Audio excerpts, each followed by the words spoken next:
Video को like करें।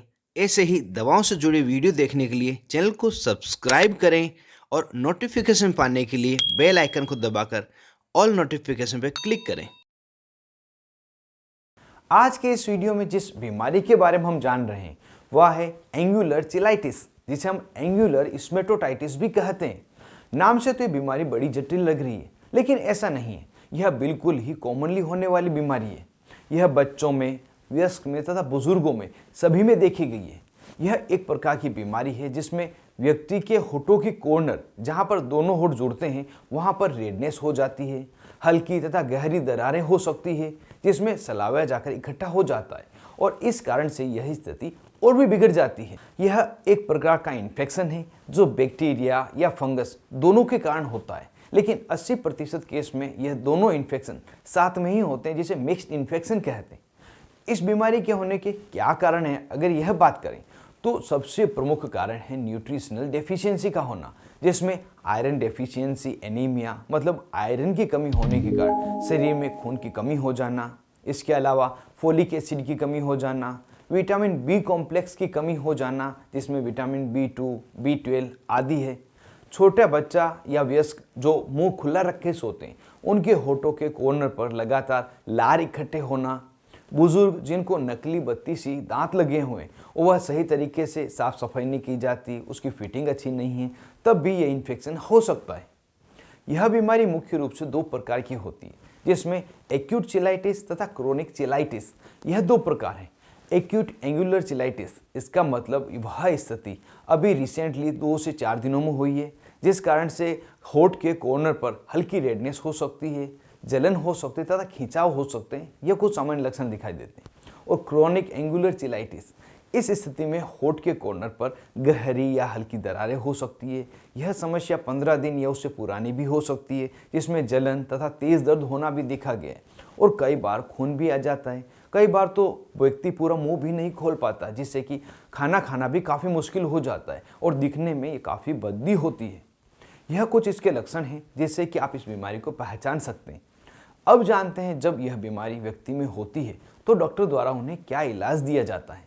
इस समय डॉक्टर द्वारा जो ट्रीटमेंट दिया जाता है उसमें बीमारी के कारण को पहचान कर ही इलाज दिया जाता है। जैसे यदि किसी व्यक्ति को न्यूट्रिशनल डेफिशिएंसी के कारण यह समस्या हो रही है तो उनको पहले न्यूट्रिशनल डेफिशिएंसी को ठीक किया जाता है।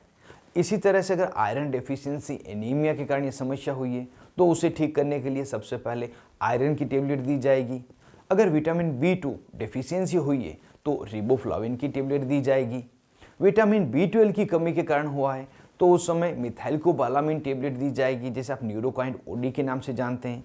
और इस तरह से इन बीमारियों को ठीक किया जाएगा, जिससे कि बीमारी ठीक होने के साथ यह समस्याएं खुद ही ठीक हो जाती है।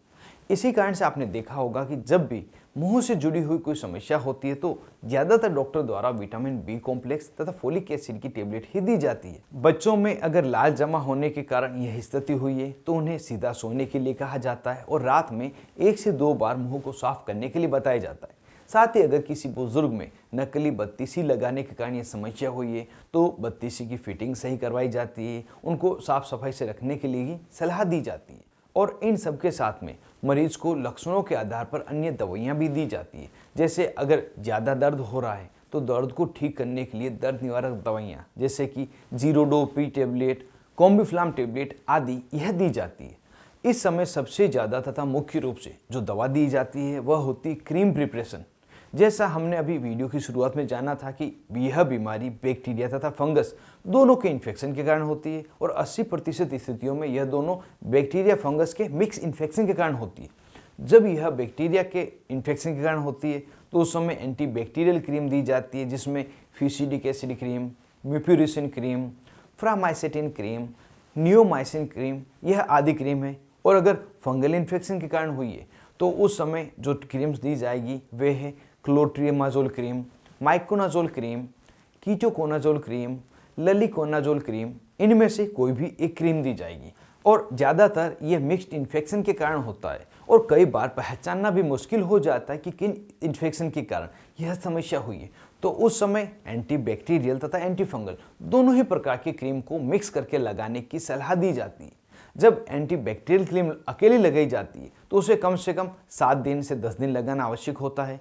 जब एंटी फंगल क्रीम लगानी होती है तो उसे 14 दिन तक लगाने की सलाह दी जाती है।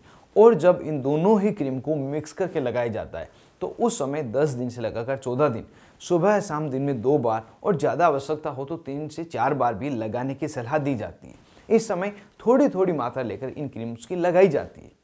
इन क्रीम को हमेशा खाने के बाद लगाने की सलाह दी जाती है, जिससे कि लंबे समय तक यह होठ के पास लगी रहे। और अगर क्रीम लगाने के बाद कुछ खाने या पीने की आवश्यकता पड़े तो कोशिश करें कि 1 से 1.5 घंटे का अंतराल हो, जिससे कि यह क्रीम अपना असर कर सके। यह ट्रीटमेंट लेने पर बीमारी तो ठीक हो जाती है, लेकिन बीमारी ठीक होने के बाद भी कुछ सामान्य लक्षण रह जाते हैं, जैसे कि हल्का खिंचाव होना, होठ के पास कालापन होना। उनको ठीक करने के लिए ज़्यादातर कोई मेडिसिन लेने की आवश्यकता नहीं होती। उस समय कोकोनट ऑयल, एलोवेरा क्रीम या कोई मॉइस्चराइजर क्रीम अगर लगाई जाए तो वह स्थिति धीरे धीरे 10 से 15 दिन में ठीक हो जाती है। और इस तरह से आज के इस वीडियो में हमने एंगुलर चिलाइटिस, जो होठों के कॉर्नर पर होने वाली एक बीमारी है जिस कारण से होठ के कॉर्नर फट जाते हैं, रेडनेस आ जाती है, हल्की दरारें हो जाती है और कई बार जलन भी होती है, के बारे में जाना है।